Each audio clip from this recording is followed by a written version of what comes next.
Someone is about to make a decision that will either make them or mar them forever. And it's a decision about marriage, it's a decision about your lifetime choice, about who you want to marry. You are contemplating on, is this guy rich? Is this guy poor? This guy is not rich. He's not going to take care of me. Is he capable of taking care of me? I am not willing to marry a poor man. Let me tell you something. I also support that. As a matter of fact, I support women who tell themselves, hardworking women who tell themselves that they do not want to marry a poor man. They do not want to marry somebody that becomes a liability. But come to think of it, what makes a man poor is the mindset. And what makes a man rich is also the mindset. So when you are checking out a man, if you don't want to miss God's plan for your life, because I see a lot of videos going on right now, people were speaking against men. If he's not rich, if he cannot pay your bills, don't marry him and all that. Those messages are okay, but in most cases, they are not for God's children, because God does not see the way we see. He looks at the heart. And when we're talking about the heart, we're talking about the soul of a man. You have your body and you have your spirit, which is the breath that God gave you, and you have your soul. Now, your soul is the center of your emotion, where you think. You have the conscious, you have the subconscious. That is where your will is seated. We have the spirit, we have the soul, we have the body. In our body, we have the spirit, the breath of life from God, and then we also have the soul. In our soul, it consists of the mind, and in your mind, you have your will, your emotion, your intellect, where decisions are taking place every time. Now, most things, most odds, most fear that you have about money, about not wanting to marry a poor man, is actually embedded in your soul. For example, if you have been oppressed by the parent of your boyfriend, or if you have been cheated on by a rich guy, you probably will not want to marry a rich man, no matter how the canvassing videos that are going on around, no matter what they are saying, you're not going to believe in that. And that is trauma. It's seated in your soul. However, that man that you don't want to marry is the man that is poor in their soul.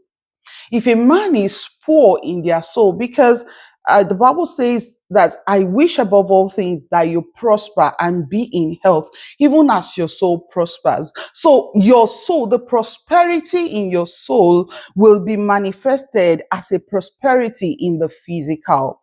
Now, the money is not necessarily the yardstick for success or the yardstick for the wealth of a man. Because, say, for example, if that man that you think is rich today, and rich is relative.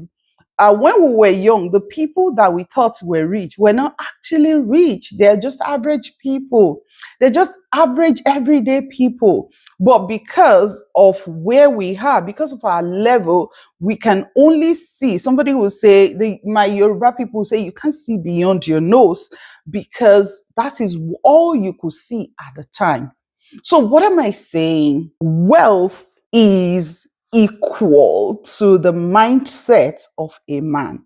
So if you see someone who is rich today, if he becomes poor today, will he be able to create that riches again? Because it comes from the mindset. It comes from the mind. Now, if a man is not rich today, check out his mindset. And I'm not asking you guys to marry a potential.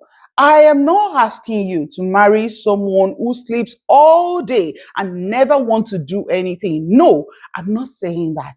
But I'm saying that it's essential for you not to miss God's plan simply because you were looking for one rich person, because somebody online on Instagram have told you not to marry a poor person. My dear, you can miss God's plan and purpose for your life.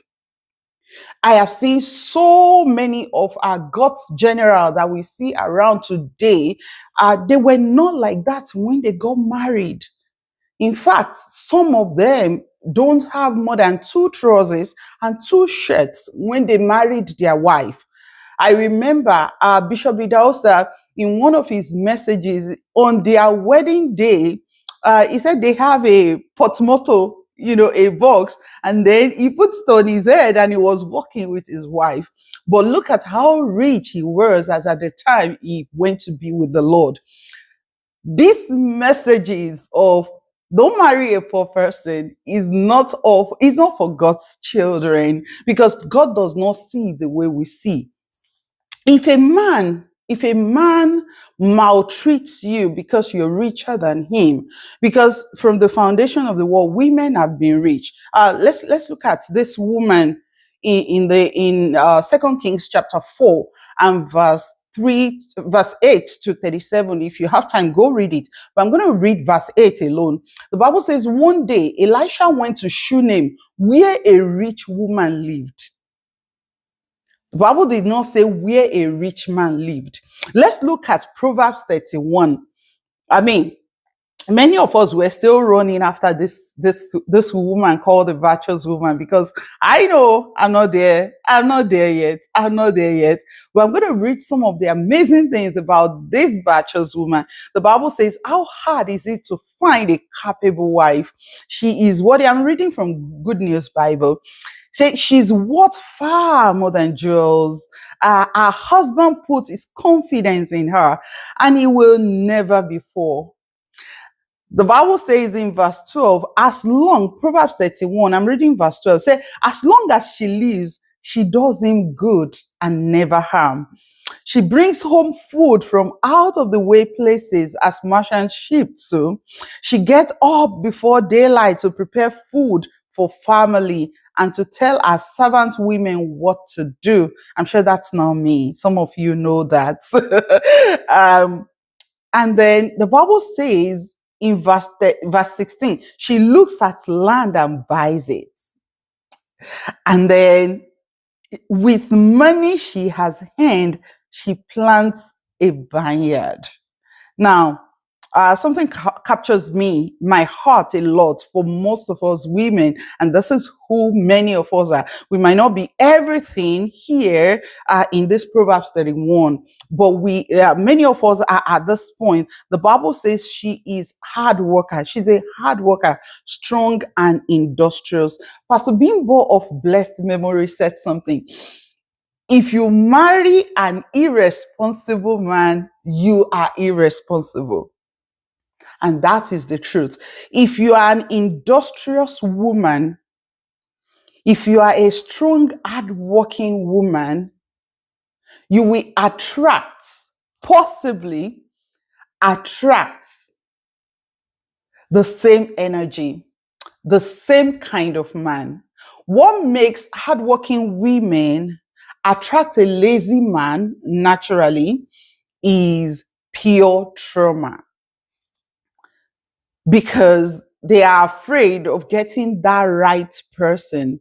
They are afraid of, letting something that happens to their mom happens to them. So they are looking out for, just any man. And women are fond of, I can handle it, I can manage, till it got to a point that they will realize that they cannot manage it, they cannot handle it. Now, the Bible says she makes bedspread and wears clothes of fine purple linen. And verse 23 says, her husband is well known, one of the leading citizens. Her husband is well known, one of the leading citizens. If you are out there and you are a child of God, and God is asking you to go ahead and get married to that person, and because you've watched one video online and you feel that you can't go for that man, you don't want to listen to God. As a matter of fact, it seems you are struggling you're struggling with God and you've lost your peace. You're struggling with God. You don't want to marry that man because it doesn't look like it right now. I don't know, the guy might not be a pastor. I don't see him as a pastor, but you are struggling with God. You are convinced in your heart that God wants you to marry that person. But because you have watched so many videos on Instagram saying you should not marry a poor man, and you feel you don't want to go for that man because you are afraid they told you so many things. Yes, they might tell you that if you marry a poor man, they will resent you, they will do this, they will do that. The truth is, if this person is genuinely a child of God, they don't live by what you do. They live by what the Bible says, and that is love. So if this person genuinely love you, if this person genuinely love God, so my question will be, does this person genuinely love God? If this person genuinely love God, if this person genuinely love his mother, if this person genuinely love his sisters, then I will say, and you are convinced and you have peace in your heart and is working, but it's not rich as you expect, go for it. Leave what people will say alone. As long as you are hardworking, as long as he is hardworking, that is not a function of potential. It's a function of you sitting down and see how you can actually invest the little you are earning right now and you're not spending everything, and know how you build your life together to bring something good out of it. Because you know what? His confidence is in you and he will never be poor. That is what Proverbs 31 verse 11 and Good News Bible says. Go for that man. Leave what Instagram is saying. See, there's always a consequence for every decision that we make. So the decision you make now is going to affect your future a lot. Many of those people that are telling you all kinds of things on Instagram, a number of them are just coaches. Some of them are not even ICF coaches. They are not therapists. They are not licensed. They are not certified. Sometimes it's essential to really see what people are saying. Are they creating content and are they just looking for crowd? Are they just trying to make some money from Instagram? Are they are they marketing a product and then they are using the marketing strategy to speak against some people so that you can get their product, or so that those men can get into their program? Many of those things are marketing strategies, and you need to be wise as a child of God. People of God, you need to be wise. Girls, children of God, sisters, be very, very wise. Don't miss God's plan for your life simply because somebody said you should not marry a poor person. By all means, be able to define what poverty actually is. For a lot of people, they just need to shift from what they are doing. For some people, they just need to change their mindset. But you are not their mother. So make sure that man is whole and healthy. If that man is mentally whole, if that man is mentally healthy, if that man is mentally sound, then go for it by all means, because his soul is blessed. And when a man's soul is blessed, he will prosper. And when he prospers, he will take care of you, because his soul is prosperous as a result of his connection with the Father. I hope that helps somebody. Money grow wings and fly away. For those of you who are out there and you're about to make some decision and you are in between, should I go for it? Should I not go for it? But God is saying, go for it. But you're saying, no, Lord, this person is not rich. Define what riches is, and define what prosperity in the soul is. Weigh them. Can you stand the consequence? because money grow wings and fly away in a twinkling of an eye. Know what you're going for. If God is asking you to go for that man, don't look back. Go ahead and marry that man. As long as you're both not lazy, as long as you are both having a vision of what you want, as long as you are not using the 10 fingers to eat, as long as you're looking forward to something bigger than you together, as long as your purpose align, as long as your values align, go for that man. God will bless you. Because if you make the mistake of listening to this Instagram Instagram preachers of marrying a rich man, you will miss God's plan for your life. And that's the last thing you want to happen to you, especially if you are a child of God.